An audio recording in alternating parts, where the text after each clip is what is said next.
Bien, ahora vamos a ver la clasificación de los ángulos. La clasificación de los ángulos tiene que ver con el tamaño que tenga el ángulo. Entonces, tenemos primero que conocer que los ángulos son semirrectas.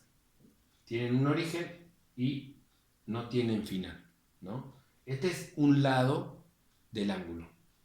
Si en este origen de esta semirrecta yo saco otra semirrecta, el espacio que hay entre los dos es el ángulo, ¿sí?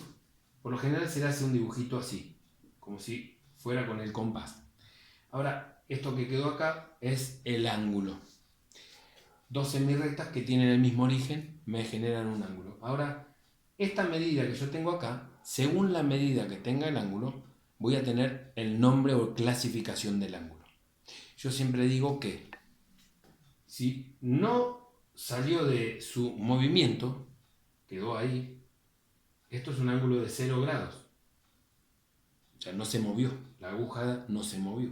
Cuando empieza a tener apertura y tiene otra semirrecta y genera un ángulo, yo digo, si yo lo puedo hacer con la mano, así, con los dedos estos, para el que pueda o tenga la facilidad de tener los dedos, toda la apertura que yo pueda tener, porque ustedes verán que el ángulo que está en el pizarrón, yo poniendo la mano acá de frente puedo hacer este gesto, ¿no? Para ver la medida del ángulo. Pero si yo me pongo así, van a decir, uy, ¿cómo puede ser si es de este lado? Porque los ángulos pueden estar, hasta pueden estar pata para arriba, ¿sí? Acá está el ángulo.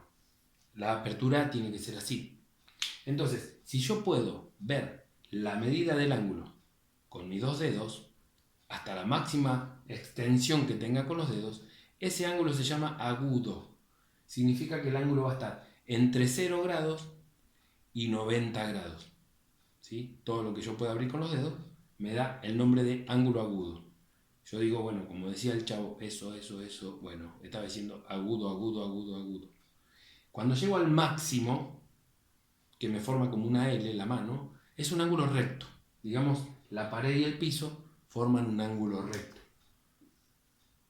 Por lo general a veces se le hace un cuadradito a los ángulos rectos, ¿sí? Que miden 90 grados. Entonces, cuando está entre 0 y 90 es agudo. Cuando llega a 90 se llama recto. Cuando tiene 0 grados se llama nulo. Ahora, cuando pasa de 90, que yo ya no lo puedo expresar con mis dedos, ¿sí? Tengo un ángulo dibujado en el pizarrón. Así. Y ese ya no lo puedo expresar con mis dedos, porque mis dedos llegan hasta ahí. Ese es más grande. O sea, podría ser algo así. Cuando el ángulo supera a lo que yo pueda marcar con los dedos, se llama obtuso.